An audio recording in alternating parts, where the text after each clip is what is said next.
വീഡിയോയിലേക്ക് എല്ലാവർക്കും സ്വാഗതം. അപ്പൊ ഞാൻ നമ്മുടെ ക്യാമറാമാൻ പ്രിൻസാറിനോട് ചോദിക്കട്ടെ, പ്രിൻസാണ് എന്ത് കറിയാണ് ആദ്യമായിട്ട് ഉണ്ടാക്കിയത്? ഏത് കറി ഉണ്ടാക്കാൻ അറിയാം പ്രിൻസാറിന്? ഞാൻ എൻ്റെ ലൈഫിൽ ആദ്യമായിട്ട് ഉണ്ടാക്കിയ കറി പരിപ്പ് കൂട്ടാനാണ്. പരിപ്പ് കുത്തി പൊരിച്ച് ഉണ്ടാക്കിയിട്ട് കൂട്ടാനാണ്. പരിപ്പ് കുത്തി കാച്ച. അപ്പൊ നമുക്ക് ഒരു കാര്യം ചെയ്യാം. ഈ ഒരു പരിപ്പ് കറി നമുക്ക് ബിഗിനേഴ്സിന് വേണ്ടിട്ട് സിമ്പിൾ ആയിട്ടുള്ള റെസിപ്പി തന്നെ, വളരെ ഈസിയാണ്. ഓക്കെ, നമ്മളിവിടെ എടുത്തിരിക്കുന്നത് ഈ ഒരു കപ്പ്, അര കപ്പ് ഇതുകൊണ്ട് പരിപ്പ്, തൂവര പരിപ്പാണ് എടുത്തിരിക്കുന്നത്. ഇത് നമുക്ക് കഴുകി വൃത്തിയാക്കിയിട്ട് കുക്കറിൽ ഇടണം. ഇവിടെ പരിപ്പ് കഴുകി കൊണ്ടിട്ടുണ്ട്. അപ്പൊ നമുക്കിത് കുക്കറിലേക്ക് ഇടാം. അപ്പൊ ഇത്രയും പരിപ്പ് എടുത്താൽ അത്യാവശ്യം ഒരു 4 പേർക്കൊക്കെ കഴിക്കാനുണ്ടാവും.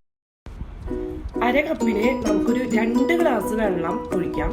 അളവൊന്ന് ശ്രദ്ധിച്ചോ, 2 കപ്പ് വെള്ളം. ആവശ്യത്തിന് ഉപ്പിട്ട് കൊടുക്കാം. ഏകദേശം ഒരു 1/2 ടീസ്പൂണൊക്കെ ആയിക്കഴിഞ്ഞാൽ ഏകദേശം ഉപ്പുണ്ടാവും. പിന്നെ ഉപ്പ് നോക്കിയിട്ട് നിങ്ങൾ പാകത്തിന് ഇടാം. അപ്പം നമ്മൾ വിസിലിട്ടിട്ട് ഒരൊറ്റ വിസിലടിച്ചാൽ മതി. പരിപ്പ് നന്നായിട്ട് പോയി. നമുക്ക് ആകെ വേണ്ട ഇൻഗ്രീഡിയൻസ് കുറച്ച് ചെറുള്ളി, പിന്നെ ഈ പരിപ്പ് കാച്ചുമ്പോൾ കുറച്ച് കൂടുതൽ വെളുത്തുള്ളി എടുക്കുന്നത് നല്ലതാണ്. അപ്പൊ കുറച്ച് വെളുത്തുള്ളി എടുത്ത് വെച്ചിട്ട് 2 തണ്ട് കറി. നമ്മുടെ ചുവന്ന വറ്റൽ മുളകില്ലേ, അത് ഞാൻ പൊടിച്ചതാണത്. അത് ഉപ്പേരി മുളക് എന്ന് പറയും. അതെടുത്ത് വെച്ചിട്ടുണ്ട്. കുറച്ച് ഓയിലും കൂടി വേണം. ഈ ഉള്ളി വെളുത്തുള്ളി വേണമെങ്കിൽ നമുക്ക് കുഞ്ഞിതായിട്ട് അരിഞ്ഞെടുക്കാം, അല്ലെങ്കിൽ നമുക്ക് ചതച്ചെടുക്കാം, അല്ലെങ്കിൽ മിക്സിയിലിട്ടിട്ട് ജസ്റ്റ് ഒന്ന് തിരിച്ചെടുത്താൽ മതി. നമുക്ക് കാച്ചാനുള്ള ആ പരുവം. പാൻ എടുത്തിട്ട് കുറച്ച് എണ്ണ ഒഴിച്ചു കൊടുക്കാം. ഒന്ന് ചൂടായി കഴിഞ്ഞിട്ട് വേണം നമുക്ക് ആ ചതച്ച ഉള്ളിയും വെളുത്തുള്ളി ഇതിലേക്ക് ഇടാം. ചൂടായിട്ട് നമുക്ക് ആ ഇഞ്ചി വെളുത്തുള്ളി ഇട്ട് കൊടുത്തിട്ട് അത് നന്നായിട്ടൊന്ന് മൊരിഞ്ഞ് വരും. അപ്പോൾ നമ്മുടെ ബിഗിനേഴ്സ് ആകുമ്പോഴേ ഒരു കുട്ടിമടി ഉണ്ടാവും.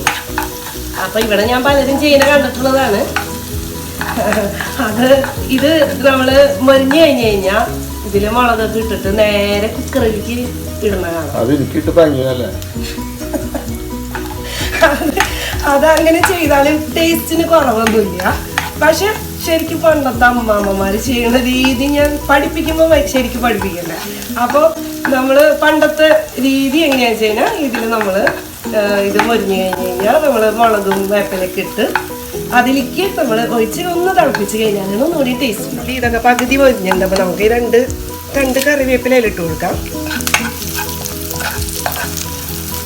ഫ്ലെയിം ഒന്ന് കുറച്ച് വെച്ചിട്ട് 1 ടീസ്പൂൺ മുളക് പൊടി മതി കേട്ടോ.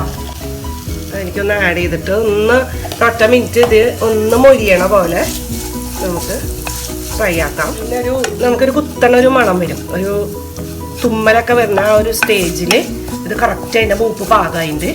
അപ്പോൾ നമുക്ക് ഇതിലേക്ക് നമ്മൾ വേവിച്ച് വെച്ചിരിക്കണം പരിപ്പ് ആഡ് ചെയ്യാം.